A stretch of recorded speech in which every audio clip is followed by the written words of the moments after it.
Avec nous au Sauveur. Bonjour Marie Saint-Rochel. Oui, bonjour Pascal. Alors, mais à vous aussi, tous mes voeux, je sais pas, vous savez, est-ce que vous savez ce qui va vous arriver en 2012, Marie Saint-Rochel? Non, on dit souvent que les voyants ne savent pas, ne voient pas pour eux-mêmes. Je suis un petit peu surprise quand on dit que les voyants peuvent pas voir pour eux. Ah bon?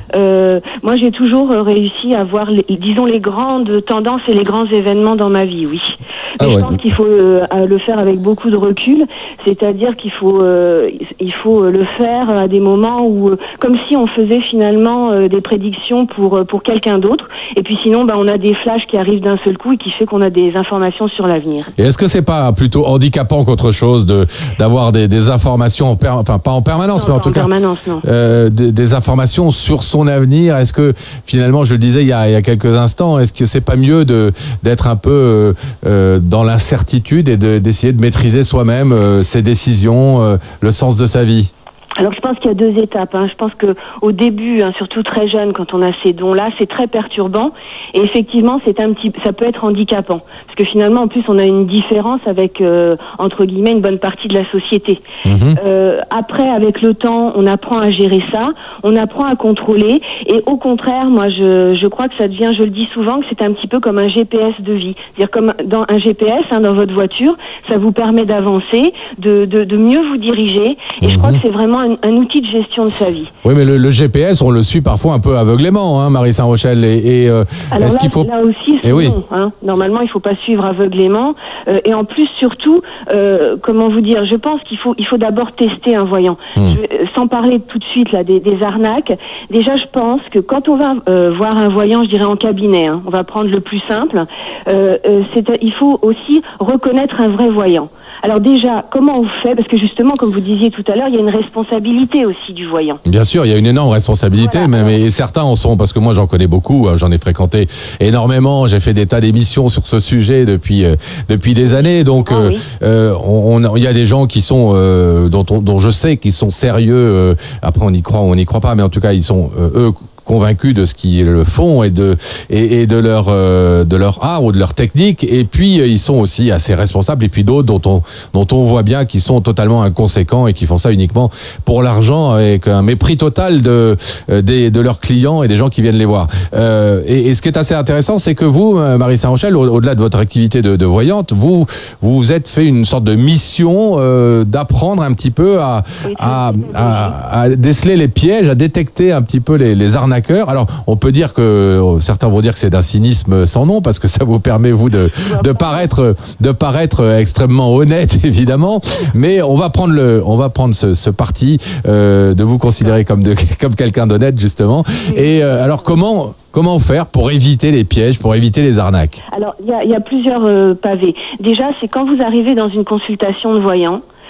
L'idéal, c'est que pendant 5 à 10 premières minutes, il ne faut pas parler.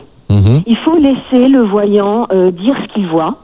Bon, évidemment, si vous dit quelque chose de correct, lui dire que c'est vrai. Mais comme je le dis souvent à mes consultants, je leur dis, voilà, vous passez 5-10 minutes, vous ne me dites rien. C'est moi qui vais vous donner des informations. Parce que pour moi, une personne, si vous voulez, c'est un petit peu comme une station FM. Il faut être sûr, par exemple, si c'était vous qui étiez devant moi, Pascal, il faudrait que je sois sur la station Pascal. Et pour être sûr, il faut que je sois capable de dire des informations sur votre passé et sur votre présent. Et que ce que je vous dise soit vrai, surtout. D'accord. Sinon, on n'a pas à continuer une consultation. Ce que vous dites là, Marie, c'est que il vous arrive parfois de ne pas capter, pour rester dans cette métaphore radiophonique, il vous arrive de ne pas capter vraiment les choses, et là, vous préférez dans ce cas ne pas continuer la consultation. Voilà, c'est pas arrivé souvent, mais ça arrive, et je sais très bien que ça arrivera à nouveau. Un voyant qui vous dit qu'il voit toujours, tout le temps, tout, il ment. Est-ce que vous acceptez de reconnaître, de vous tromper parfois, ou en tout cas d'avoir des choses qui ne se réalisent pas, qui ne se passent pas comme vous les aviez envisagées? Oui, bien sûr. Alors l'idée, c'est quand même un bon voyant, c'est un voyant qui a un taux de réussite élevé, c'est quand même le minimum. Maintenant, un voyant qui prétendrait qu'il ne se trompe jamais, là aussi, on est dans l'arnaque, forcément. Parce que vos prévisions, vos prédictions, elles sont aussi quand même fonction de la façon dont la personne va mettre sa vie en œuvre.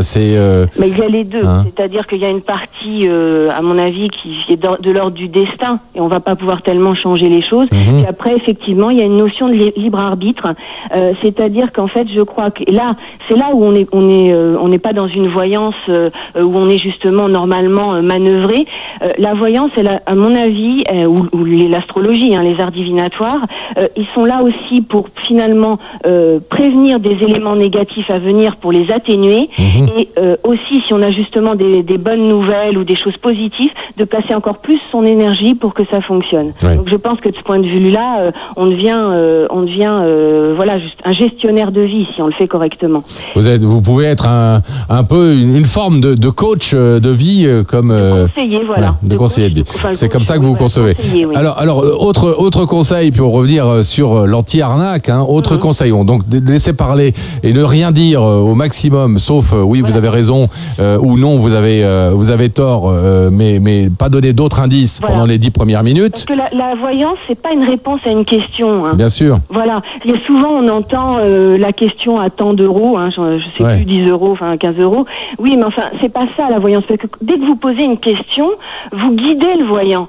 Imaginons que vous êtes en train de dire, est-ce que je vais retrouver un travail? C'est pas difficile après pour le voyant de vous dire, je sens que vous êtes au chômage. Vous voyez, il y a tout ça où il faut faire attention.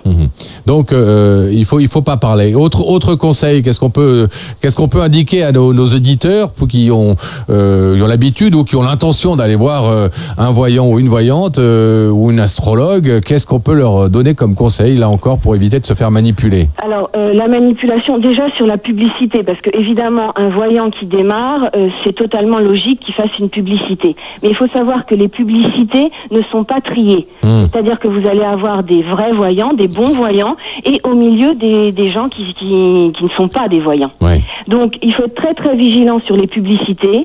Est-ce que ça veut dire, Marie, est-ce qu'on peut conseiller, Marie, du coup, de n'aller voir quelqu'un dans l'absolu, d'essayer d'aller voir des gens que sur recommandation par... le bouche à oreille, c'est pas mal. Dans l'annuaire, je sais pas si je peux dire le nom, l'annuaire officiel des professionnels, là, au moins, ce sont des voyants officiels, c'est-à-dire qui sont dans des sociétés, même si là, il y a de tout, mais bon, ça permet de faire un premier tri. Mais le bouche à oreille, c'est déjà une bonne chose. Mais quand un voyant démarre, il n'a pas forcément encore son bouche à oreille, donc il a le droit aussi de faire de la publicité. Bien sûr. Non, mais on ne va pas interdire la publicité, mais en tout cas, il vaut peut-être mieux aller voir des gens dont certains proches, en qui vous avez toute confiance et qui sont pas des esprits facilement influençables, peuvent vous dire, oui, vraiment, il m'a dit des choses, ou elle m'a dit des choses assez étonnantes. Marie, restez avec nous si vous le voulez bien, parce que je voudrais vous faire dialoguer avec certains de nos auditeurs qui ils sont sceptiques ou au contraire qui consultent régulièrement pour que on puisse voir aussi avec eux quelles sont leurs expériences personnelles et que vous puissiez peut-être répondre à leurs questions. On se quitte 2 petites minutes et on revient tout de suite. Restez bien sur Sud Radio. Vous y êtes très très bien, alors restez-y jusqu'à midi au moins.